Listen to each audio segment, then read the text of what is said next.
Ketika Adam turun ke muka bumi, Adam dengan Hawa turun terpisah. Ya, konon Adam diturunkan daerah sekitaran India, dan Hawa konon diturunkan daerah yang sekarang disebut dengan Jeddah. Di Hawa berjalan, Adam berjalan. Dari pencarian yang cukup lama, tiba-tiba satu masa, ya, Adam melihat ada satu gerakan, Hawa melihat ada satu penampakan. Masya Allah, kayaknya kenal saya ini. Ya, kenal dalam bahasa Arab disebut dengan Arafah. Maka mereka mulai mendekati diri, naik ke bukit yang cukup tinggi, ya.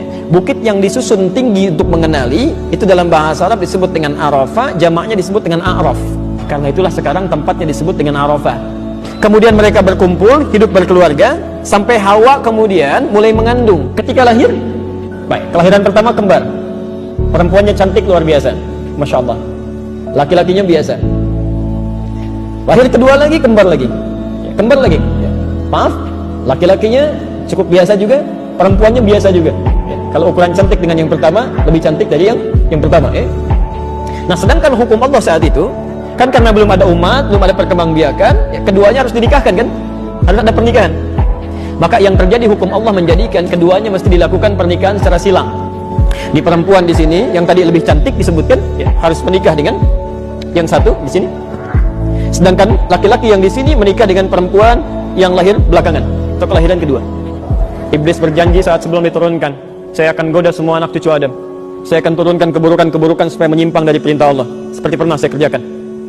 Maka ketika terjadi ini, penyakit pertama iri hati yang dimiliki iblis ternyata diturunkan pada dua anak Adam.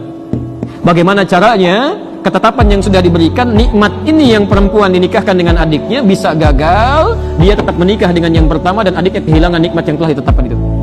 Tapi saking bijaknya untuk memberikan hikmah, kemudian Allah turunkan ujian. Kalau kepatuhan ini bisa muncul, maka kami akan putuskan, silahkan sesuai dengan yang diinginkan. Keduanya diminta untuk mengorbankan hasil pekerjaan mereka. Jadi yang anak pertama tadi, ibu, bapak sekalian, itu profesinya dia perkebunan. Adiknya yang kedua, dia profesinya di peternakan. Apa yang terjadi? Setelah tiba masanya, diserahkan kemudian untuk korbannya, ternyata yang satu diterima, yang satu ditolak. Yang diterima ini ternyata yang diterima yang adiknya yang kedua tadi. Dia merawat kambingnya, setelah dewasa, setelah bagus, Masya Allah, dipilih oleh dia yang paling gemuk, yang paling bagus, yang sekiranya paling dicintai oleh Allah Subhanahu wa Ta'ala, itu yang dikorbankan. Sementara kakaknya yang pertama itu mengambil, sisa-sisa dari yang kotor-kotor, yang tidak pentingnya. Korban ini kan diketengahkan, ya, ditampilkan, dimintakan oleh Allah untuk bisa mengabulkan permintaan yang dimohonkan tadi, kan? Ya, ada satu permintaan ini sulit untuk dikabulkan, kata Allah, lakukan ini, lakukan amalan, ya, disebut dengan korban. Apa artinya korban? Korban itu asalnya bukan menyembelih, bukan. Korban bukan menyembelih, asalnya dari kata koruba, kofroba, sesuatu yang dekat. Kalau Anda ingin menjadikan makna berubah menjadi dekat, maka rumusnya huruf paling akhir tambah alif dengan nun menjadi kurban, artinya sangat dekat, ya. Ketika keduanya menyampaikan amalan-amalan tadi sebagai kurban kedekatan kepada Allah, ternyata yang diterima yang serius, yang jelek tidak. Karena penyakit iri hati tadi sudah diresapkan oleh iblis dalam diri orang yang pertama tadi, kakaknya, ya. Ketika adiknya diterima korbannya, kalimat yang mengalir di lisannya bukan kalimat selamatnya, ternyata kamu yang diterima. Sudah rupanya Allah berkenan kamu aja yang menikah dengan dia, misal, ya. Ternyata kalimatnya bukan itu. Kalimat yang keluar, saya bunuh kamu. Dijawab oleh adiknya, karena adiknya tidak kena penyakit ini, dia katakan, lihat kalimatnya, innama yataqabbalullahu minal muttaqin. Ini bukan urusan nikah dengan bukan, sudah itu jauh.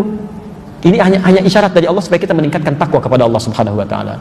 Ketika mendengar kalimat itu, terjadilah pembunuhan. Pembunuhan terjadi pertama kali di muka bumi oleh seorang anak Nabi ketika terkena penyakit iri hati.